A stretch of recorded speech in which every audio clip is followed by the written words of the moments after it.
So, and then the second question is, and here's, well, I would love Raghu's take on this as well. Because Adi said I had a different upbringing and he had a different upbringing. Hmm. I'm wondering, did that have anything to do with our sex itself? Like, if my parents had a son and if his parents had a daughter, would that have changed the way they perceived people? Because I've been like daddy's little girl. You wouldn't be. I wouldn't be if I was his son, right? Yeah. So I'm wondering if just if that could have changed things. Maybe you would have just been the same person anyway. I think in theory it would have, and I cannot definitively say it would have, but let me take the example of my cousins who Mm. are of the female Female. gender and who are a part of my close family. So the way our family would have behaved with each other and the way they would have set the goals and the standards, I think despite having similar standards, they're still given more emotional freedom.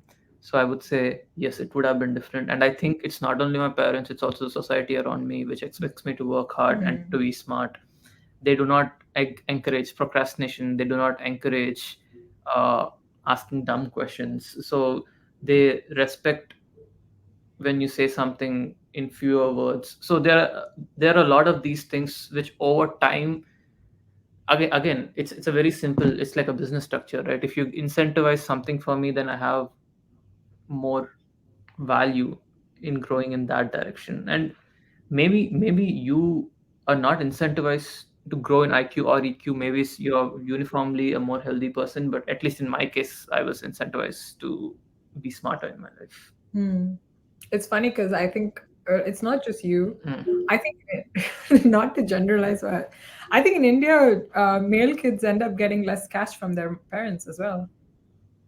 Yeah. I don't know. I don't know much. I grew up like I had an elder brother, dad, myself. So I grew up in mostly like a male predominant family, but mom was working too. She was kind of the breadwinner. So I saw that like where my mom took the masculine uh, roles for the family. So I grew up with that both niche, and I feel like I feel like irrespective of this is my take again, it's right or wrong. I have no idea. This is just based on my experience. I feel like we all have like basically like your EQ or IQ. It just depends on like at what point you grow up. Like there's a predominant weightage for IQ or EQ in the situation that you face, but also like I feel like inherently like women are mostly known to take care of things and men are mostly known to go and get things. So back in the primitive days, like men are like we are all hunters and gatherers. Men were supposed to go and hunt,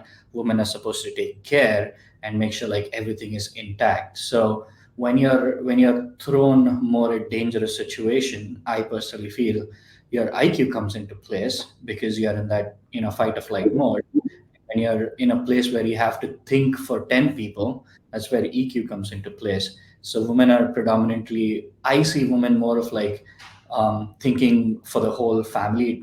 Women after a certain age, they don't think for themselves, they think for like their husband, their kids, and like predominantly for others. So that's where I feel like the EQ kicks in, where like men lack the IQ. But when we say lack, with the current generation, at least we have the podcasts and YouTube, and being aware of where you lack at and trying to be more informative about that helps like everyone in a long run. That's my take on it. I actually think it doesn't have to do with gender. Mm-hmm. It's the truth. I mean, that's what I think. After everything that we've discussed, I'm realizing because I think I understand what you mean. This is where my mind went because Adi also kind of right biologically, women they need to be emotional because they care for babies more than anything. Right. The only way to care for a baby that's crying and annoying and pooping itself is to be emotional. And having it inside you for 9 months. Yes. Oh my God, right? Yeah. Like he's gonna have to have some heart going on there. Yes. So that part I understand.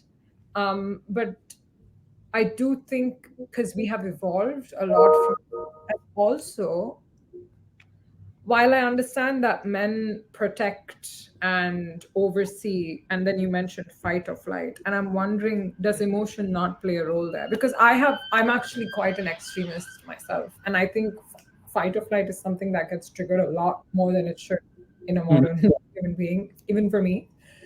And there's a lot of emotion involved. Like, if I'm put in a fight or flight situation, I will take emotional sort of components into account before I act. So I'm wondering if maybe men can also do that. And maybe men do